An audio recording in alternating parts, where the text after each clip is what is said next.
சற்று நேரம் அந்த கூட்டத்தில் ஒருவருக்கொருவர் ஏதோ பேசி விவாதித்துக் கொண்டிருந்தார்கள்.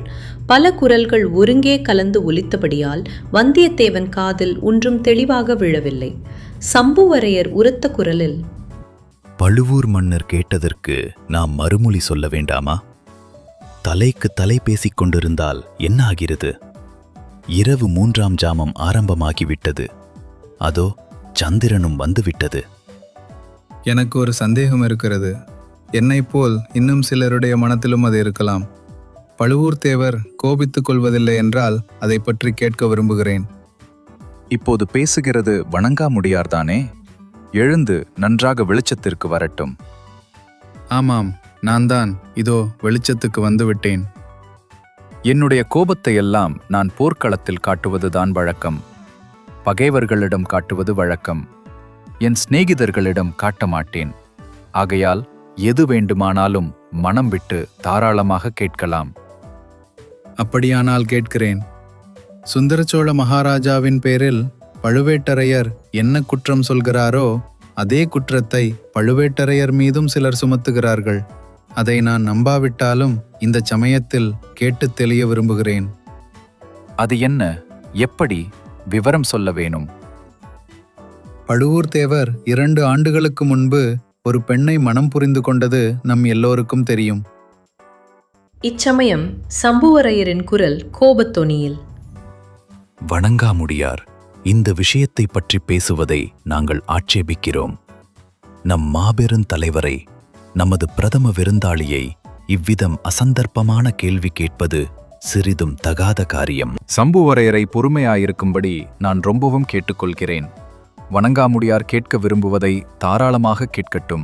மனத்தில் ஒன்றை வைத்துக் கொண்டிருப்பதை விட கீறிக் கேட்டு விடுவதே நல்லது.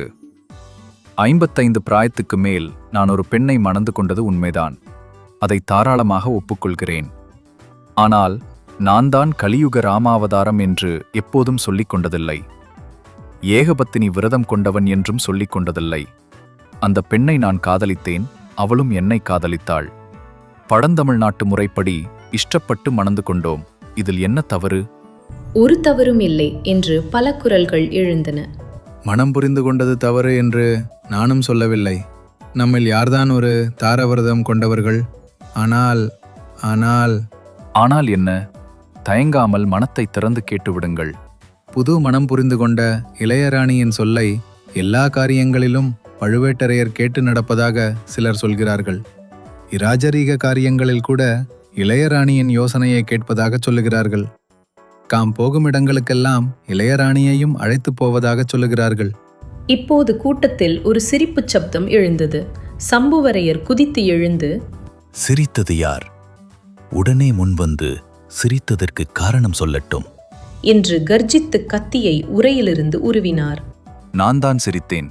பதற வேண்டாம் சம்புவரையரே என்றார் பழுவேட்டரையர். பிறகு, வணங்காமுடியாரே, தாலி கட்டி மணந்த மனைவியை நான் போகும் இடத்துக்கெல்லாம் அழைத்துப் போவது குற்றமா? அவ்விதம் நான் பல இடங்களுக்கு அழைத்துப் போவது உண்மைதான். ஆனால் ராஜரீக காரியங்களில் இளையராணியின் யோசனையை கேட்கிறேன் என்று சொல்வது மட்டும் பிசகு. அவ்விதம் நான் ஒரு நாளும் செய்வதில்லை. அப்படியானால் இன்னும் ஒரே ஒரு சந்தேகத்தை மட்டும் நிவர்த்தி செய்யும்படி பழுவூர் தேவரை வேண்டிக் கொள்கிறேன். அந்தப்புறத்தில் இருந்திருக்க வேண்டிய பல்லக்கு இங்கே நாம் அந்தரங்க யோசனை செய்யும் இடத்திற்கு ஏன் வந்திருக்கிறது? பல்லக்கிற்குள்ளே யாராவது இருக்கிறார்களா இல்லையா?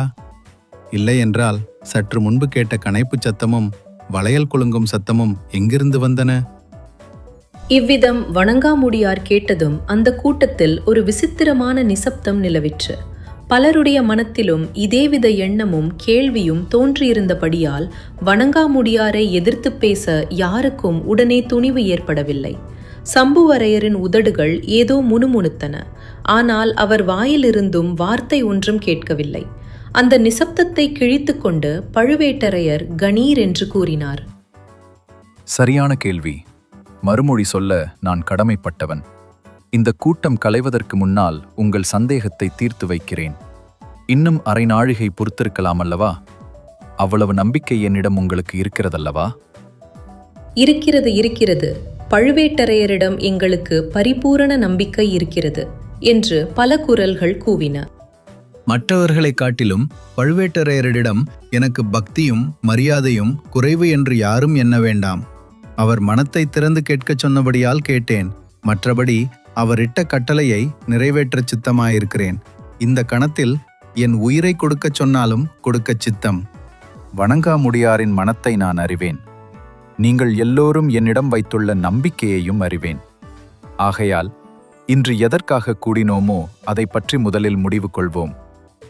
சுந்தர சோழ மகாராஜா நீடூழி இவ்வுலகில் வாழ்ந்து இந்த சோழ சாம்ராஜ்யத்தை ஆளட்டும். ஆனால் ஒருவேளை ஏதாவது அவருக்கு நேர்ந்து விட்டால், வைத்தியர்களுடைய வாக்கு பலித்து விட்டால், சில நாளாகத் தோன்றி வரும் தூமகேது முதலிய உற்பாதங்கள் பலித்து விட்டால், அடுத்தபடி இந்த சோழ சாம்ராஜ்யத்தின் பட்டத்திற்கு உரியவர் யார் என்பதை நாம் தீர்மானிக்க வேண்டும். அது விஷயமாக தங்கள் கருத்தை தெரிவிக்கும்படி கோருகிறோம். தங்களுடைய கருத்துக்கு மாறாகச் சொல்லக்கூடியவர் இந்த கூட்டத்தில் யாருமில்லை. அது சரியல்ல. ஒவ்வொருவரும் சிந்தித்து தங்கள் கருத்தை வெளியிட வேண்டும். சில பழைய செய்திகளை உங்களுக்கு ஞாபகப்படுத்த விரும்புகிறேன். மகாவீரரும் மகா ஞானியும் புண்ணிய புருஷருமான கண்டராதித்த தேவர் யாரும் எதிர்பாராத வண்ணம் 24 ஆண்டுகளுக்கு முன்னால் காலமானார். அச்சமயம் அவருடைய புதல்வர் மதுராந்தகத்தேவர் 1 வயது குழந்தை. ஆகவே தமது தம்பி அரிஞ்சயதேவர் பட்டத்துக்கு வரவேண்டும் என்று திருவாய் மலர்ந்துவிட்டு போனார். இதை அவருடைய தர்ம பத்தினியும் பட்ட மகிழ்ச்சியுமான செம்பியன் மாதேவிதான் நமக்கு அறிவித்தார்கள். அதன்படியே அரிஞ்சய சோழருக்கு முடிசூட்டி சக்கரவர்த்தி பீடத்தில் அமர்த்தினோம். ஆனால் விதிவசமாக அரிஞ்சய சக்கரவர்த்தி சோழ சிம்மாசனத்தில் ஓராண்டுக்கு மேல் அமர்ந்திருக்கவில்லை. அரிஞ்சய சோழருடைய மூத்த புதல்வர் பராந்தக சுந்தர சோழர் 20 வயது இளங்காளை பருவம் எய்தியிருந்தார். எனவே ராஜ்யத்தின் நன்மையை முன்னிட்டு மந்திரிகளும் சாமந்தர்களும் குறுநில மன்னர்களும் நகரத் தலைவர்களும் கூற்றத் தலைவர்களும் சேர்ந்து யோசித்து பராந்தக சுந்தர சோழருக்கு முடிசூட்டினோம். அதை குறித்து யாரும் வருத்தப்பட இடமில்லை. ஏனெனில் சுந்தர சோழ மகாராஜா 2 ஆண்டுகளுக்கு முன்னால் வரையில் நெறி தவறாமல் நாட்டை பரிபாலித்து வந்தார். நம்மையெல்லாம் நன்கு மதித்து யோசனை கேட்டு ராஜ்யபாரம் நடத்தினார். இதனால் சோழ ராஜ்யம் மேலும் விஸ்தரித்துச் செழித்தது. இப்போது சுந்தர சோழ மகாராஜாவின் உடல்நிலை கவலைக்கிடமாயிருக்கிறது. இந்த நிலைமையில் அடுத்தபடி பட்டத்துக்குரியவர் யார்? கண்டராதித்த தேவரின் திருக்குமாரர் மதுராந்தகர் இப்போது பிராயம் வந்து ராஜ்ய பரிபாலனம் செய்யக்கூடியவராயிருக்கிறார். அறிவினாலும் கல்வியினாலும் குணத்தினாலும் பக்தி சிரத்தையினாலும் எல்லா விதத்திலும் பட்டத்துக்கு தகுந்தவராயிருக்கிறார். அவரிலும் 1 வயது இளையவரான ஆதித்த கரிகாலர் சுந்தர சோழரின் புதல்வர் காஞ்சியில் வடதிசை படையின் சேனாதிபதியாக இருந்து வருகிறார். இந்த இருவரில் யார் பட்டத்துக்கு வருவது நியாயம்? குலமுறை என்ன? மனுநீதி என்ன? தமிழகத்தின் பழைமையான மரபு என்ன? மூத்தவரின் புதல்வர் மதுராந்தகர் பட்டத்துக்கு வருவது நியாயமா? அல்லது இளையவரின் பேரர் பட்டத்துக்கு வருவது முறைமையா? நீங்கள் ஒவ்வொருவரும் உங்கள் கருத்தை மனம் விட்டுச் சொல்ல வேண்டும். மூத்தவராகிய கண்டராதித்த தேவரின் புதல்வர் மதுராந்தகர்தான் பட்டத்துக்கு உரியவர். அதுதான் நியாயம், தர்மம், முறைமை. என் அபிப்பிராயமும் அதுவே, என் கருத்தும் அதுவே என்று அக்கூட்டத்தில் உள்ள ஒவ்வொருவரும் சொல்லி வந்தார்கள். உங்கள் அபிப்பிராயம்தான் என் அபிப்பிராயமும். மதுராந்தகருக்குத்தான் பட்டம் உரியது. ஆனால் அந்த உரிமையை நிலைநாட்டுவதற்காக நாம் ஒவ்வொருவரும் பிரயத்தனம் செய்ய சித்தமாயிருக்கிறோமா?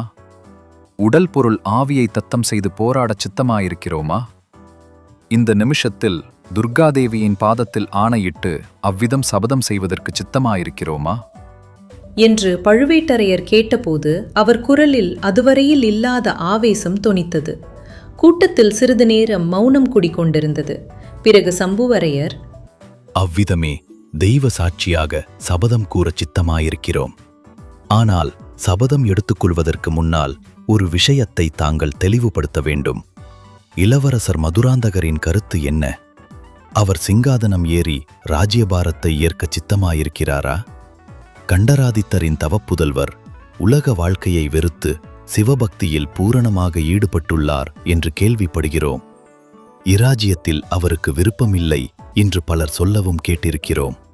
அவருடைய அன்னையார் செம்பியன் மாதேவியார் தமது புதல்வர் பட்டத்துக்கு வருவதற்கு முற்றும் விரோதமாயிருக்கிறார் என்றும் கேட்டிருக்கிறோம். தங்களிடமிருந்து இதை பற்றிய உண்மையை அறிய விரும்புகிறோம். சரியான கேள்வி. தக்க சமயத்தில் கேட்டீர்கள். இதை தெளிவுபடுத்தும் கடமையும் எனக்கு உண்டு. முன்னமே சொல்லியிருக்க வேண்டும். சொல்லத் தவறியதற்காக மன்னியுங்கள். இன்று பீடிகை போட்டுக்கொண்டு பழுவேட்டரையர் கூறத் தொடங்கினார்.